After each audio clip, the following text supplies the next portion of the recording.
Hello and a very big welcome to Essential Objection Secrets. In this presentation you may get some shocks, but at all times please remember the key issue is for you to seek clarity and the truth with your potential clients. Here's a simple principle for you. If you ever resort to forcing someone to buy, you're automatically creating resistance. And in this presentation, I'm going to give you two specific examples of some research that I did to do exactly that.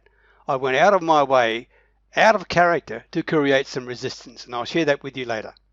You see, if you do create resistance, you're making your job harder. And this tends to make you feel that you have to use even more force, right? That's a trap. And there's only one way out of the trap. Don't do it in the first place. This is based on a natural law that you can take to the bank. Force creates resistance, right? Here is one of the real reasons behind sales resistance or sales objections. Either you or some earlier person forced that customer into doing something they didn't want to do. Now they have an instinct resist button that rears its ugly head at the slightest hint of being forced into doing something. Be kind to the prospect. They've already got enough to worry about without you adding to their burden. Hello, this is Peter Beckenham, the Village Marketer. Get ready to take some notes as I share with you some rarely shared but highly effective objection secrets.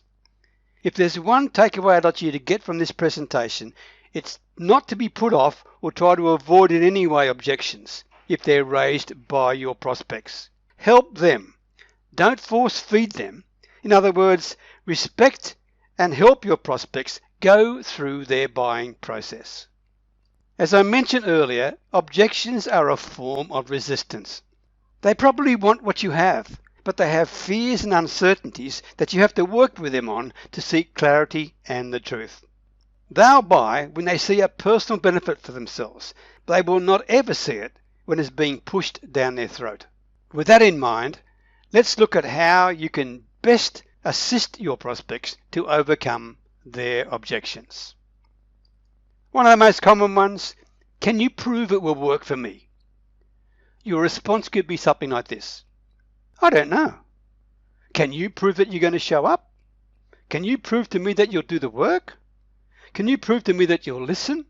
Can you prove to me that you really want this? I mean, just by asking this question, maybe you're not ready for this program or this opportunity. Hear how I said that? Hear the tone in my voice? In other words, never try to justify or explain, but put the responsibility back to the prospect who raised the question in the first place.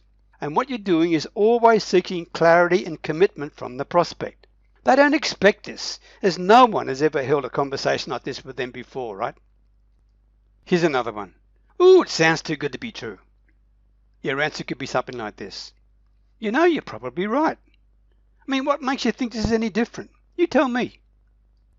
Now remember, people say this if they're unsure about themselves, right?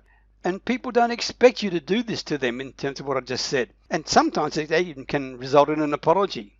So you're agreeing with them, right? You're putting the responsibility back on the prospect and you're simply saying, you're probably right. And then you could follow up by saying, well, why are we talking today then? Or would you like to finish the call right now? Now, I can tell you, they would never have heard a marketer ever tell those words to them before, okay? Most marketers and salespeople want to talk and talk and talk until they do everything they possibly can to get the sale. If you say to them, hey, maybe you're probably right. Tell me, do you want to finish the call right now? That will shock them. But doing this, right, not only puts the responsibility back on the prospect, right, but also it gains you back control of the conversation. But now think, why are they asking this question? Right? Why are they asking?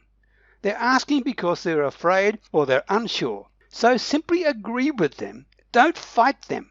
Give them a chance to finish what they're trying to say. Give them a chance to finish the call if they want as well. As I said before, they don't expect it. And remember, all you're doing is seeking clarity with them. Take the chance yourself. Not every customer is your right person for you, okay? If they think it's too good to be true, then maybe you haven't created the right value for them. So by agreeing with them, you're simply asking them to clarify with you exactly what they thought was too good to be true. Here's another popular one. Can you guarantee you can get the results that you claim? Tough one, right? Here's some responses for you. You could say, Mr. Prospect, can you guarantee you're going to show up? Can you guarantee you're going to do the work? Wait for answers to that, and you can follow by saying, look, I'll guarantee I'll give you a system that works, or whatever you're selling, okay? But I can't guarantee that you'll even use it. Wait again for the answer. Then if they start talking about the importance of a guarantee, then you simply say, well, look, let me get a pen, just a minute. Let me get a pen, because this sounds important to you. Okay, now tell me, what sort of guarantee do you really want? Wait for an answer. Then repeat it what they say to confirm your understanding. Then say, anything else? And wait again, and then repeat and confirm your understanding. Then you could say, okay, suppose I could offer you a guarantee that I could do X, Y, and Z, whatever they ask for. What's going to happen next? We'll wait for the answer. You see, if you could give them the guarantee they wanted and they're prepared to do business with you, then that's a step in the right direction. But you are not saying you're going to offer or accept what they're trying to do. You're simply trying to work out where they're going. So then you could say this. Look, Mr. Prospect, if I was to accept your guarantee suggestion, what would you say to me? Okay, get an answer there. Then say, look, let me go back to the principle of a guarantee. Firstly, I cannot guarantee if you'll do the work. I've already told you that, right? And I can't guarantee this because it's up to you, not up to me. It's your call. But I can guarantee that I'll do my best to train you and give you the skills that you need, or the systems you have, or the software, whatever you're selling. And that if you put 100% effort in, then you'll get results. But I can't guarantee the specific things that you said. Nobody can. Does that make sense? Wait for a response. And then simply say to them, look, I don't want to start our relationship off based on a lie. You don't want me to lie to you, do you? Wait again for a response. Of course they don't. So then you could say, where shall we go from here? Or, so is it okay if I don't offer you a guarantee? Or if you do have a guarantee, by all means, you would have showed it to them and clarified it. This conversation just shared with you is only if you don't have a guarantee, all right? Now, an important point for you. You should always turn objections into commitments from the prospect. Ask questions with finesse and then redirect them using questions where you always show care and concern. The questions come from your heart, but be firm and be truthful. If you do this, this will enable you to really connect with the prospect. If you don't connect with the prospect, it means you will never, ever get them as a client. Take the time to really listen to the prospect. Make them feel special, as you're a stranger who was really listening and connecting from the heart. This is rare, and if you can do this, you will position yourself not just as a trusted advisor, but as someone who is worth doing business with. Here's a classic. An objection is called, let me think about it, or I'd like to think about it. Now to start with, you should sort this out right from the start of your sales conversation. You should set an agenda with the prospect, and in that agenda, you ask them some specific questions to qualify them. Part of the qualification process is to find out whether they are the decision maker or not, and the other part of the process is to determine the answers that are acceptable, and you need to get agreement. In other words, you say to them, Mr. Prospect, whatever the name is, Harry, Elizabeth, Tom, during this conversation, I'll ask you a range of questions, and at the end of that, I'm going to give you some suggestions. The result of those suggestions will be maybe a solution you'll find either helpful or not. If it's helpful to you and you're interested, you can simply say yes and we'll go ahead. If it's not helpful to you, then you could say no, and that's fine, I'll accept that as well, and we'll move on. But what I don't want you to do, and I want you to agree with me now, I don't want you to come back and say, I'm not sure I want to think about it. All right? I want you to agree with me up front now before we even start. It's either going to be a yes or a quick no. Did we agree on that? That's what you want to do.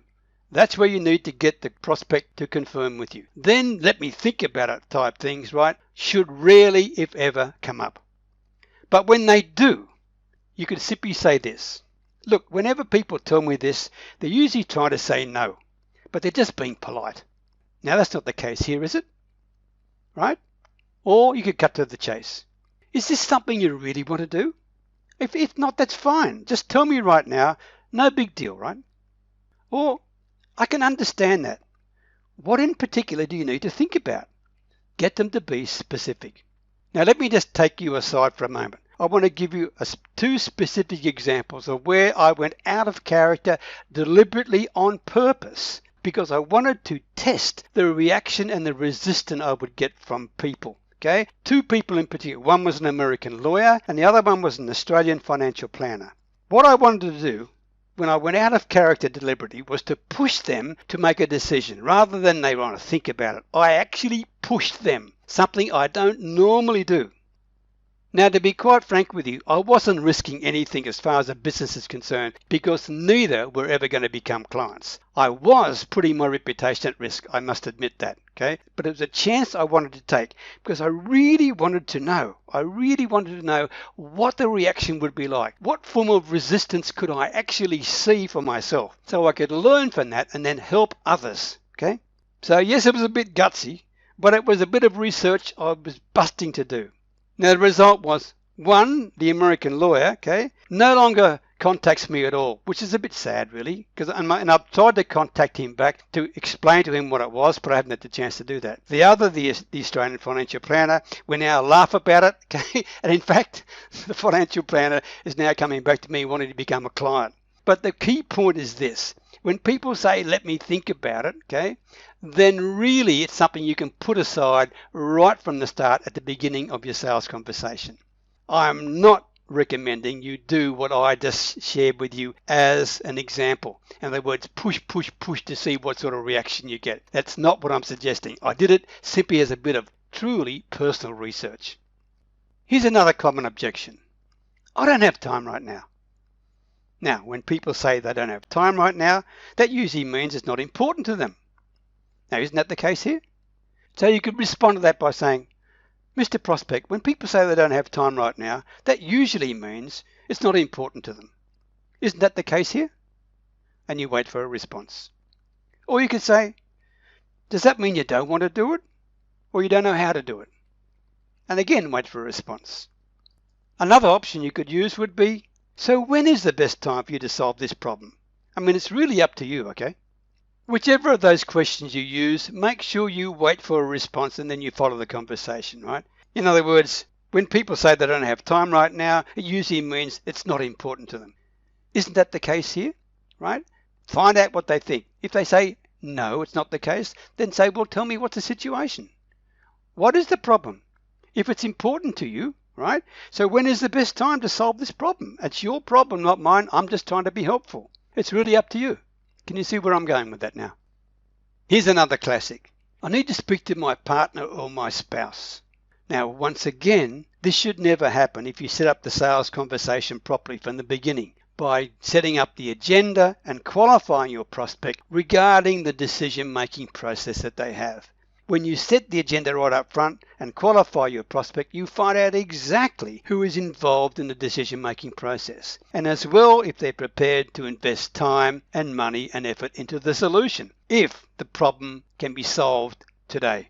You need to get this agreed upon right from the start, okay? And if you do that, then I need to speak to my partner or spouse will never eventuate as an objection.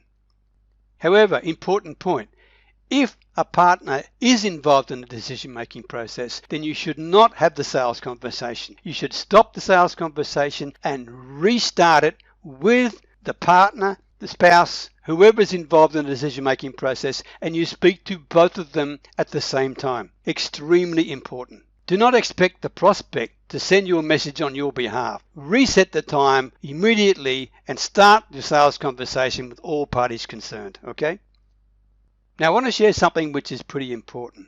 If you're getting a lot of the same objections, then it may have nothing to do with how well you qualify your prospect or how good you are at creating rapport with the prospect.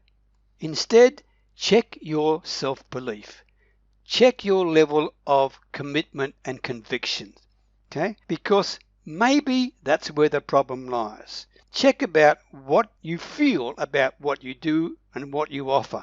I'm saying this because you can easily project your very own uncertainties and fears. This is contagious and will automatically create objections at any stage in your sales conversation. You see, your insecurities and fears will always come to the surface when you're talking money with a prospect, because it's probably the very same thing you feel deep down inside of you. The truth is that you project all your insecurities, all your uncertainties, plus any negative associations you have with money or with sales, with your prospects. There is nowhere to hide. It'll always come up in some way, shape or form, either in what you say, how you say it, your body language or something. The message will be there. Your insecurities will be there for all to see. So I ask you to be brutally honest with yourself. When your prospects tell you they don't have money, or whatever their objections may be, aren't they the very same things that you think about when someone asks you to buy something? Think carefully about that. If you're indecisive, or lacking in confidence and courage to take a risk or a leap of faith, then don't expect your prospects to be any different. They're going to react to you the way that you feel deep down inside of you. If you can't take action, then it's highly likely your prospects can't either. Can you see where I'm going here? So wonder no more why you keep getting these very same objections. You trigger them. Don't blame the prospects, but look deep inside yourself. But it's not the end of the world, because you can resolve this fairly easily. Think carefully and think honestly. What am I doing to trigger these objections? It could be in the words that you speak, or in your tone, or your body language. What do you think and believe deep down inside? Okay? Think about this, because it will always manifest itself outside. Make sense? So I ask you, what do you really stand for and believe in? What are the flaws in your belief, in your mindset about what you do, about your belief in the value for money that you provide? Do you truly believe you're giving great value for money, or do you think it's priced a bit higher than it should be? Are you sure you can deliver what you say you're going to deliver? Are you proud of what you can provide to these people? This is especially important if you're having trouble giving the price of your offer with full confidence and full transparency. And by the way, speaking of price, whenever you're offering your price, never ever start low and work your way up. Start with the full price plus, as you can always come down. It's almost impossible to start low and increase your price offers. Start high and work your way back. And of course, as you work your way back down and giving different price options on the way down, you are actually reducing the size or the benefit of the offer providing. Okay? Does that make sense as well? Mindset is everything. No more scarcity or needy mindsets in your sales conversations. Instead, become detached but caring with your prospects. In other words, become so detached from the outcome that you can make sure you give the most honest and clear and thoughtful and caring advice you can. Whatever the decision will be, you're giving the best effort possible, all right? In other words, you've detached from the outcome from a commission point of view, from a money point of view, but you aren't detached from a caring point of view. This is important because people want certainty in an uncertain world. And if your offer will help them, transform them, get them the results that they want, then they'll become fully committed to whatever you do in your offer. There's no doubt about that. And it'll come across even clearer if you are detached from the outcome financially. Okay? I hope that makes really good sense to you because it's so darn important. Here's another common objection. Why should I choose to work with you? Tough one, right? This is what I often say. I don't know. Why would you? And then I wait for a response. I don't expect that, right? It catches them off guard and again puts the responsibility back on them. Or another thing you could say is, wow, that's a good question. Maybe you shouldn't work with me at all. Once again, putting the responsibility back on them, but waiting for a response. And wait for a response. Don't keep talking, okay? And then when they respond, you then redirect to clarify their needs. In other words, if they say, oh, I didn't mean that, okay, quite often you'll get a response saying, well, why did you say that? Or, don't you want to work with me? All you then simply say to them is, look, I'm more than happy to investigate whether I can be the best service to you. Let's look at your needs and what you're all about, and away you go, all right? On a similar way of thinking, another common objection is, ooh, it's very expensive, Peter. Your reply could be, yes, it is expensive, right? In other words, agree with them. Again, don't try to fight with them. Don't try to justify it. Agree with them and just wait for their response. It'll be interesting what you get. And you sometimes have to wait 10 or 15 seconds. It might seem like an eternity, but wait for them. Then you can say, so what are you looking for?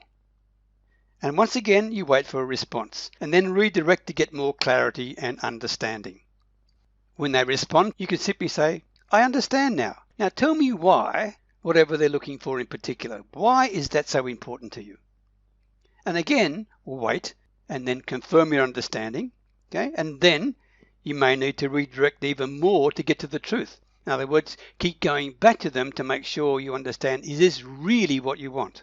Quite often, it's very expensive is not necessarily their real issue. Okay? But you need to verify, clarify, and get to the truth about, can they perceive the value in your offer? And then if they do see the value in your offer and they're not prepared to pay for it, right, then obviously you've got a prospect who's not going to be a client anyway. And you can't win them all. However, if the client does then understand and appreciate the value of your offer, then you need to seek clarification and the truth with your prospect once again. And you would say something like, Mr. Prospect, this is good. We've agreed on everything now in terms of the price, in terms of the delivery, in terms of the contract details, whatever it may be. And I'll email you confirming this. However, I need to ask you one last question. Is that okay? And once again, you wait for a response. And then you say this. Mr. Prospect, you're not going to call me tomorrow and tell me you've had a change of heart or that you've got a banking or a credit card issue, are you? And wait for a response. You need the clarification, right? You're pushing to make sure they are telling you the truth, okay? Because they may say to you, well, look, it may not be tomorrow. Can I do it in 2 days' time, etc.? Then you talk that through, and then again you clarify with them. So let me get this right, Mr. Prospect. If today is Monday, on Wednesday you're confirming to me that the money will be transferred to my account. Is that correct? Okay, so in other words, you're not being pushy, you are simply seeking clarification and getting them to accept responsibility for their decision. That's what the real world's all about. Once they do that, then you can simply say this.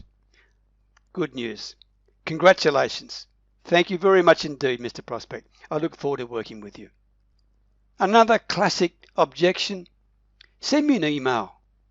Send me more information about that. This is a very similar thing to I want to think about it. And what I would say to them is this. When people say, send me an email, they really mean no. Isn't that the situation with you here? And wait for a response. If they say, no, that's not the situation, then simply say to them, is there any reason why we can't discuss it right now? And again, wait for a response. Now this could raise the no time issue, and we've already gone over that previously, okay? And if it raises its head again, like I haven't got time to talk about it right now, then you simply say this, Mr. Prospect, let me ask you something very important. Is this something you are really wanting to consider? Because if you don't, that's fine with me. If it's not, just tell me right now. It's no big deal. And wait for an answer. And you can say to them, the reason I just said that to you is because there's no point in me emailing you information if it's not what you need. So why don't we talk about it right now or just let it go? It's your call. What do you want to do? This will shock them, but again, wait for a response.